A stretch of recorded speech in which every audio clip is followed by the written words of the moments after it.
저도 항상 이게 궁금했던 게 폭력을 정의할 수 있을까요? 그러니까 네, 전 그게 전제가 돼야 되는 건데 사실 시대에 따라서 폭력이나 폭력성을 어떻게 규정하는지가 가장 첫 번째 그 시작인 것 같아요. 그래서 저는 그냥 실무상에서 경험하는 저의 개인적인 의견은 인간의 폭력성은 사실 그렇게 줄어들지 않았을 것이다. 예전에 그냥 뭐 대량 살상, 뭐 학살 이런 게 지금 우리가 없을 뿐이지 시대에 맞게 폭력의 모습도 되게 발현이 되는 거죠. 다양한 방식으로. 그렇죠. 그래서 지금 보복 범죄 뭐 매일 뉴스에 나오잖아요. 오피스텔에서 34kg의 앙상한 시신이 발견된 이른바 오피스텔 살해 사건 피의자들에게 보복 살인 혐의를 적용해 검찰에 넘겼습니다. 전 여자친구를 집요하게 스토킹하다 살해한 김병찬이 보복살인 혐의가 적용됐습니다. 보복살인 혐의를. 보복살인에 보복 범죄 혐의를 적용하기로 했습니다. 보복이라는 게 사전적인 의미는 뭔가 내가 받은 대로 너한테 그대로 돌려주겠어 이런 건데 법률적으로 조금 치환해서 얘기를 해보면 보복의 감정을 가지고 어떤 범죄를 저지른다고 다 처벌하는 것은 아니고요.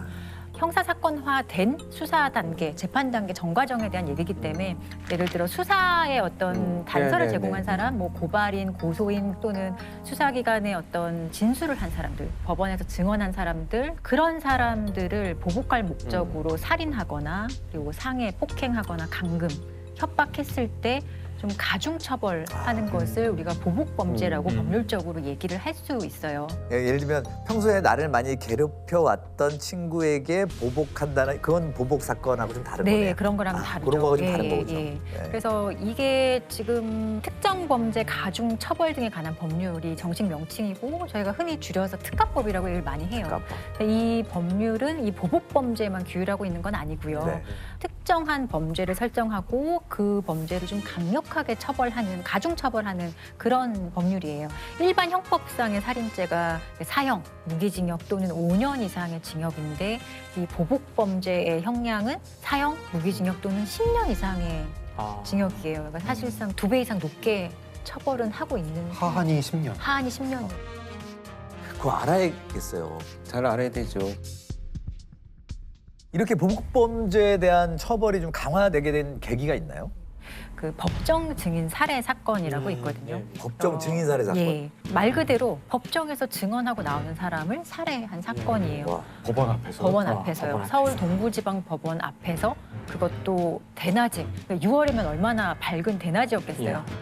법원에서 증언을 마치고 나오던 증인이 법원 앞에서 3명의 괴한이 휘두른 흉기에 찔려 숨졌습니다. 범인들은 서울지방법원 동부지원 앞길에서 증언을 마치고 나오는 임 씨를 기다리다 노점상 좌판에 놓여있던 식칼로 임 씨의 목을 찔러 숨지게 했습니다. 대낮에 그것도 법원 검찰청사 앞 대로상에서 일어난 어이없는 사건이었습니다. 살해된 임 씨는 오늘 오후 검찰 측 증인으로 법정에 나왔고 피고인에게 결정적으로 불리하게 증언한 점이 범인들로 하여금 흉기를 휘두르게 한 것으로 보여집니다. 사실 이 사건의 발단이 되는 거는 그 어떻게 보면 좀 사소한 사건일 수도 있어요. 왜냐하면 이 이제 피해 남성이 주점을 운영하고 있었던 네. 사람이라고 해요. 근데 이 사람의 업장에서 그 재판받게 된 사람이 와서 좀 무전취식도 하고 행패를 부렸다고 해요. 그래서 이런 거 당연히 가만히 있지 않겠죠. 그래서 경찰에 신고를 하고 그 행패 부리고 무전취식한 사람이 그날 재판을 이제 받게 되었던 거거든요. 근데 재판하면서 그 피해자는 그날 있었던 일에 대해서 피해자의 입장에서 증언을 했던 상황이었고 그리고 함께 법정 방청석에서 들었던 피고인 측 사람들이 이제 따라 나온 거죠. 무슨 뭐 마피아 얘기도 아니고 한국에서. 무슨 영화에서 네. 나오는 네. 장면이잖아요. 이 불과 90년에 있었던 사건이기 때문에 어떻게 보면 얼마 되지 30년, 않은 사건이에요. 30년 좀 넘네요. 법원 앞이라는 건 검찰청도 바로 그 앞에 있었다는 얘기고 그 경찰서도 사실 얼마 떨어지지 않은 거리였어요. 이 사람들에게는 그냥 법치주의라는 게 없는 거예요. 예. 이 당시의 분위기가 어땠을까요? 90년도에. 당시에 이게 검찰 입장에서도 상당히 충격적이죠. 그렇죠. 왜냐하면 검찰 측 증인이 나와서 증언을 했는데 바로 법원 앞에서 살해를 해. 굉장히 어떻게 보면 검찰 입장에서 망신을 당한 거기도 하고 모욕을 당한 거기도 하고. 형사 절차나 국가의 공권력에 대해서 정면으로 도전하는 범죄잖아요. 그래서 이 검찰 측에서도 이 사건 우리가 직접 엄중히 수사하겠다.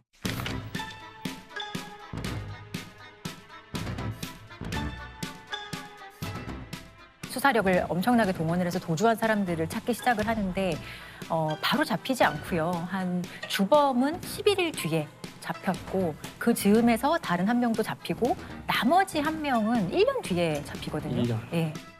오늘 아침 서울 납송대 도피 행적과 배후 조직 등에 대해 경찰의 조사를 받은 이 사건의 주범 변운현 씨는 오늘 오후 빗속에서 범행 순간을 재현했습니다. 대낮에 그것도 법원 바로 앞에서 저지른 끔찍한 살인과 피 묻은 옷을 갈아입고 도주하는 과정을 변 씨는 그대로 태연하게 여러 사람 앞에서 해보였습니다.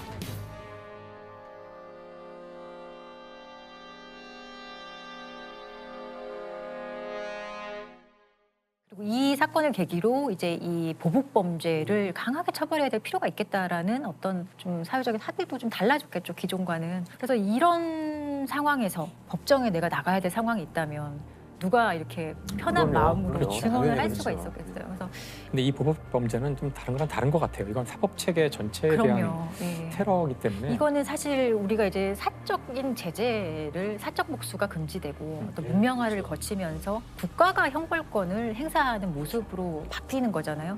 근데 어떻게 보면은 문명화된 모든 국가에서 가지고 있는 국가의 형벌권 자체를 본인이 상당히 부정하는 거거든요. 심지어 대부분 자기가 또 범죄를 이미 저지른 사람이에요. 그러니까 이미 범죄를 저지른 사람이 또 한 번 피해자에게 불리한 증언을 하고 보복을 하는 거거든요. 이것을 방치한다면 이런 유형의 범죄들이 굉장히 많이 일어날 거예요. 그럼. 일단 보복은 생각보다 더 큰 죄다라는 생각을 가져야겠네요. 서현진 변호사님 이번에 모실 때 제가 사실 처음에 좀 질문 드려야 될 건데 주로 피해자들을 변호를 많이 하시거든요. 그리고 계기가 어떤 것 때문에 그렇게 하시는지 궁금해요. 여러 사건을 하다 보니 그 범죄 피해자를 변론하는 게 더 그냥 저한테 맞다는 생각이 들었어요. 뭐 성향인 거고 보통 형사 절차에서는 고소 과정부터 함께 하는 거죠. 그러면 피해자들 같은 경우에 보통 좀 약자도 많고 네. 그러면은 뭐 현실적인 얘기입니다만은 가해자 쪽 편에 섰을 때 수임료에 비해서 네, 되게 원론적인 질문을 하셨는데 아주 궁금하더라고요. 근데 이거는 사실 수임료라는 거는 정해져 있지 않기 때문에 뭐 변호사마다 조금 다를 수도 있고요. 근데 그 수임료 얘기하셔서 되게 생각나는 가장 두려워하는 게 상대방 가해자가 아주 뭐 이렇게 뭐 대형 모범이라든지 그렇죠. 네. 그런 걸 선임했을 때 되게 불안해하면서 저한테 하는 말이 상대방이 너무 비싼 변호사를 선임했어요라고 얘기를 저한테 해요. 그러면 나는 싸냐?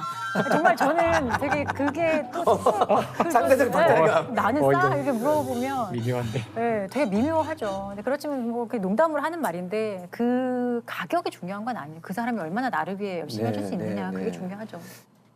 근데 가끔 뭐 저는 법정에 한 번도 안 가봤습니다. 영화 속에서 보면은 피의자가 보는 앞에서 증언해야 되잖아요. 그런가요? 예, 원래 원칙적으로는 이제 피고인이 범행을 부인할 때 보통 법정에 많이 나가요. 만약에 피고인이 범행을 다 인정한다 그러면은 피해자가 굳이 법정에 나갈 일이 그렇게 많지 않거든요. 그러니까 검찰 측 증인으로 나가는 거죠. 네, 검찰에서 그래도 부인했어? 그러면은 피해자 한번 우리가 법정에 직접 불러볼게. 우리 한번 직접 물어보자. 이게 이런 엄청난 취지거든요. 공포일 것 같거든요. 사실 정말 왜냐하면 원칙적으로는 피고인이 증언을 하는 걸 다 보죠.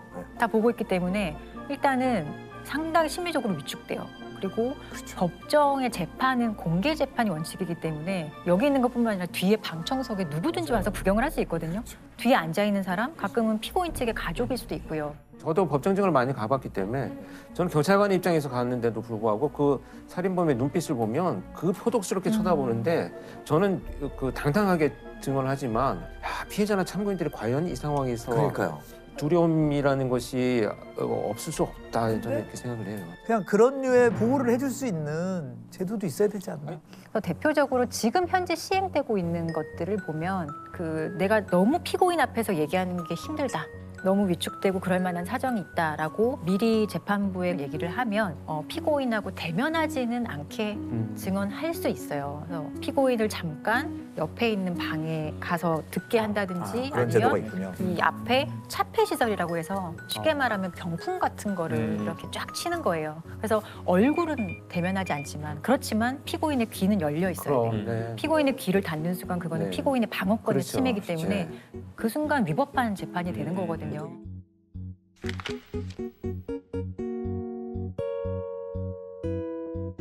저는 그 한마디만 덧붙이면 90년대 그 증인살인 사건이 그럼 이제는 안 일어날 수 있겠는가라고 생각을 해보면 증언을 하고 나오는 사람을 죽이고 이런 것들은 사실 많이 줄어들었을 수 있는데 보복 범죄의 통계를 한번 보면 2014년부터 19년까지 연평균 거의 400건 가까이 계속 있거든요.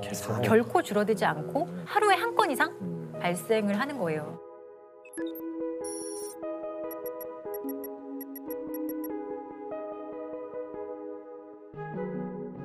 또 최근에 마포에서 감금 사건이 있어요.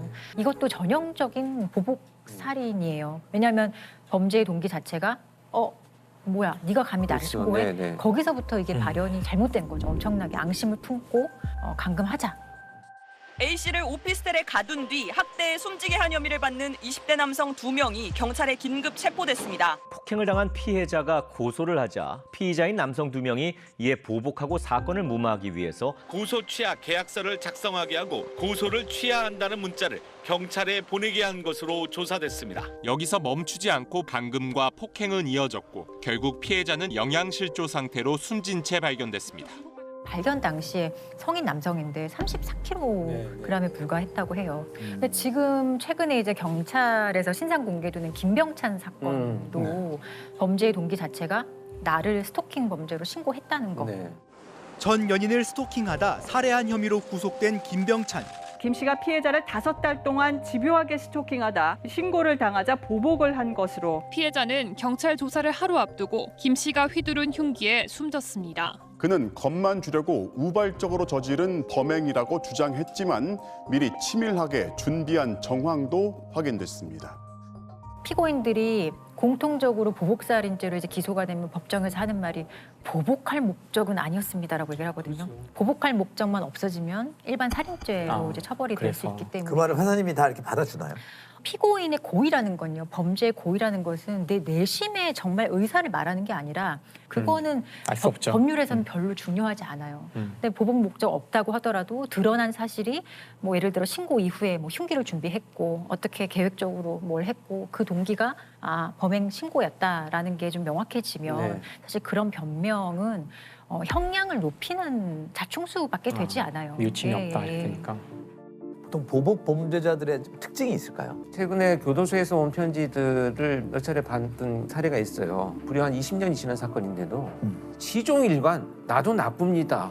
그러나 이렇게만 나를 건드리지 않았으면 내가 여기 있지 않았겠죠. 이것을 끝없이 주장을 하는 걸 보면 내 탓이 아니고 상대방 탓을 하는 이것이 가장 뚜렷하게 나타나요. 제가 본 특징은 상당히 계획적이다, 계획범이다. 오히려 왜냐하면 감정적이라기보다는 계획적이다. 아주 그거를 차곡차곡 쌓아서 어떻게 할지를 미리 계획을 하거든요. 그러니까요. 그냥 우발적으로 막 가서 지르는 애들이 거의 없어요. 내가 받은 상처를 얼마나 고통스럽게 돌려줘야 될지에 대해서 많은 준비를 하고 실행을 하죠. 근데 그 치밀함으로 잘 살면 될 텐데.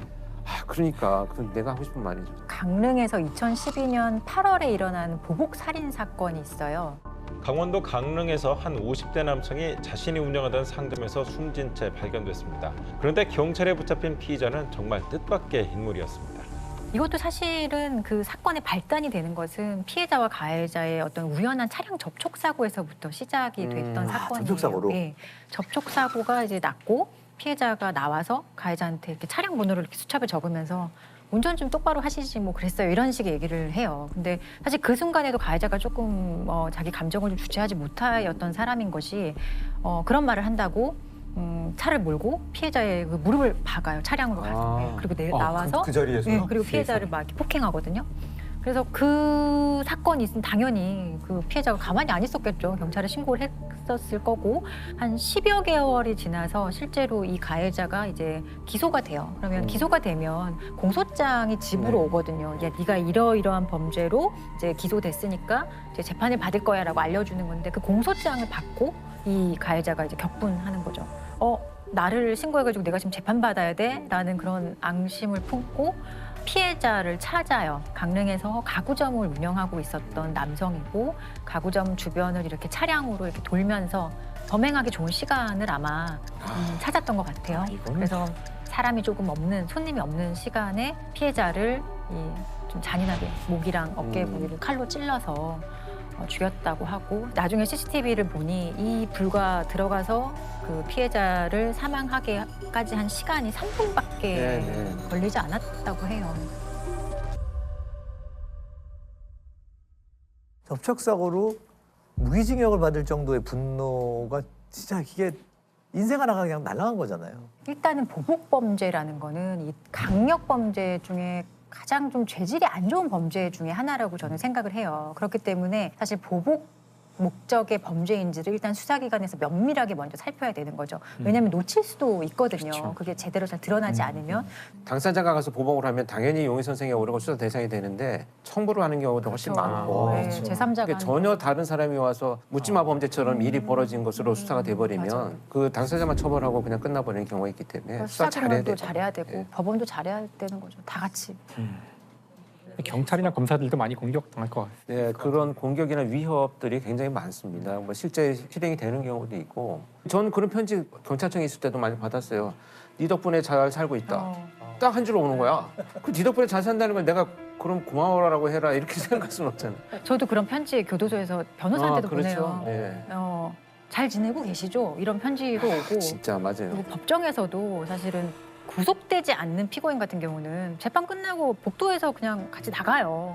이렇게 복도를 막 제가 가고 있었는데 저한테 나중에 봅시다 이렇게 되게 무섭게 얘기를 했어요. 근데 죄명이 되게 안 좋았어요. 안 좋고 사실은 무서울 수 있는 상황인데 저 찌질한 놈을 내가 이겨야겠다 이런 오기가 발동해서 제가 따라가서 잡아가지고 어디서 물 건데 이런 식으로 끝까지 제가 멋있다. 지지 않으려고 했어요. 근데 솔직히 변호사로서 법정에서 만난 그 피고인들은 세상 찌질이에요. 정말 제가 봤을 때 너무 찌질하고 법정에 와서 그 악어의 눈물을 막 흘리고 말도 안 되는 얘기하고 그래서 저는 정말 피해자들한테 꼭 해주고 싶은 말이 그렇게 생각하는 것만큼 대단한 사람이 아니야 라는 얘기를 저는 항상 해주거든요. 주변에 도움을 받고 한 발자국만 뒤로 와서 상황을 좀 바라봤으면 좋겠어요. 그럴 정도의 어떤 마음의 근육은 길렀으면 좋겠어요. 마음의 근육.